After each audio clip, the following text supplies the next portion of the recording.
Hola, hoy vamos a hablar de el bebé que vomita. Es un tema que yo quizás lo he explicado anteriormente, pero los papás me vuelven a pedir que hable de por qué vomita mi bebé y vamos a tratar de darle otro enfoque a ver si queda un poquito más claro. Primero vamos a hablar un poco de anatomía para que entiendan el porqué del vómito, ¿sí? Tenemos la boca, la faringe, el esófago, el estómago, ¿sí? Y luego la conexión con el duodeno, que es la primer porción del intestino delgado. Esa sería la estructura básica por donde cuando nosotros tragamos hace ese camino la comida, en el caso de nuestro bebé, la leche. ¿Qué pasa a nivel de la unión del estómago con las dos estructuras? Es decir, tanto con el esófago y tanto con el duodeno. Hay dos válvulas acá que serían importantes remarcar. En el fin del esófago tenemos el esfínter esofágico inferior.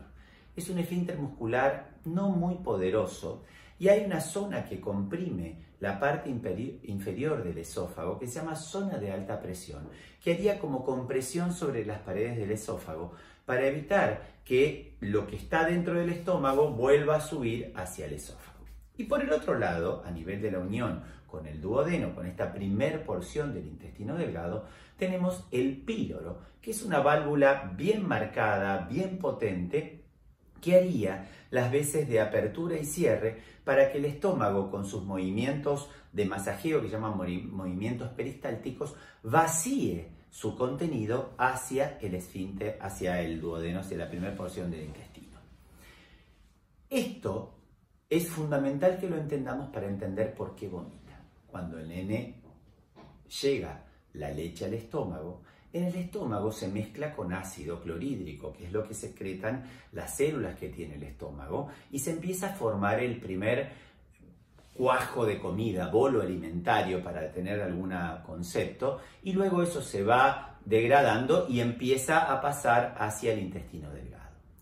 En los bebés, como yo les expliqué primero, la zona de alta presión, esa última parte del esófago, no tiene buena prensión para que pueda colapsarse y ese esfínter esofágico inferior no es muy poderoso. Entonces, en las mismas contracciones del estómago, hace que la leche pueda volver a subir hacia arriba. Esto es totalmente normal y forma parte de lo que nosotros hablamos del reflujo fisiológico del lactante. Entonces, que un bebé vomite un poco no nos inquieta siempre y cuando el vómito tenga ciertas características. A saber esto, si un bebé de 10, 15 días de vida, 20 días de vida, empieza a vomitar en forma importante, que tenemos que cambiarlo del vómito que genera, y ese vómito le genera irritabilidad, le genera molestias y lo vemos muy decaído, es importante consultar urgente al pediatra porque ahí podemos estar no frente a un reflujo fisiológico del lactante, sino a lo que nosotros llamamos un síndrome pilórico, es decir, una inflamación de la válvula que conecta el estómago con el duodeno que hace que el chico vomite, vomite, vomite y se pueda hasta deshidratar. Entonces, esa es una alerta para ustedes, para prestar atención a los vómitos de aparición repentina, muy intensos, muy en chorro, con un decaimiento y un cuadro a veces de irritabilidad de ese bebé recién nacido de 15, 20 días de vida. Hablando ahora del reflujo normal del bebé, son estos bebés que terminan de comer y al rato vomitan. Y largan un poquito y hay que cambiarle un poquito el babero porque se mojan un poco la remera, ¿sí? Pero el pibe está bárbaro, el pibe sonríe cuando va creciendo, después del mes y medio ya con la sonrisa social, y vomita, uno lo cambia y el chico está bárbaro y puede seguir vomitando durante un rato, ¿sí? Posteriores a las mamadas o al biberón que esté tomando. Y esos chicos que están bárbaros, que no se enojan, que no se lloran, que vomitan simplemente, se llaman vomitadores felices y van a continuar con su reflujo alrededor del 6º mes de vida, ¿sí? Que es cuando con la incorporación del semisólido estos cuadros mejoran y el chico cede bastante los vómitos y se acabó este cuadro. Entonces, este es el reflujo fisiológico del lactante con el vomitador feliz. ¿Cuál sería el reflujo patológico? El reflujo que lleva a que el nene llore, esté irritable, se tire para atrás, que nosotros le llamamos opistótonos a eso, y que se arquee constantemente luego de comer y que interrumpa la mamada o interrumpa la toma del biberón a consecuencia de este ardor que le empieza a aparecer en el esófago y que realmente lo pone molesto.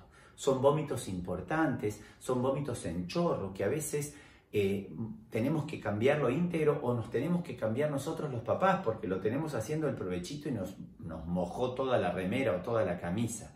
Entonces, ese reflujo, el que lleva a pérdida de aumento de peso en los controles pediátricos, el que lleva a la irritabilidad o el arqueo hacia atrás, el que lleva al llanto intenso, el que puede condicionar la aparición de broncoespasmos, ¿sí? O de laringoespasmos continuos a consecuencia de hasta donde llega la leche ácida, ¿sí? Ese reflujo es para preocuparnos, más que preocuparnos, para ocuparnos, ¿sí? Y consultarlo con el pediatra de cabecera y con el gastroenterólogo con el cual el pediatra trabaje. El estudio estándar, el gold estándar de estudio para reflujo gastroesofágico es la piachimetría, que en otro momento, si quieren, podemos hablar de la misma. Muchos papás me dicen, ¿pero es necesario hacerla? Sí, es necesario hacerlo porque dar un antiácido en un bebé no es gratis. Hay muchos cambios en la flora intestinal, en la microbiota de ese intestino, de ese bebé, que tenemos que respetar y considerar antes de poner un antiácido, porque sí. Entonces, esto es reflujo.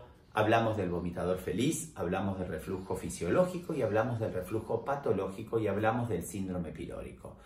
Un breve resumen, obviamente esto es para seguir charlándolo. Cualquier duda me dejan escrita la pregunta abajo del video y obviamente la responderé sin ningún tipo de problema. Pero siempre, por favor, consulten a su pediatra si ustedes perciben que algo de esto que yo les acabo de contar puede estar pasando. Y recordá que la salud de tus chicos comienza en vos.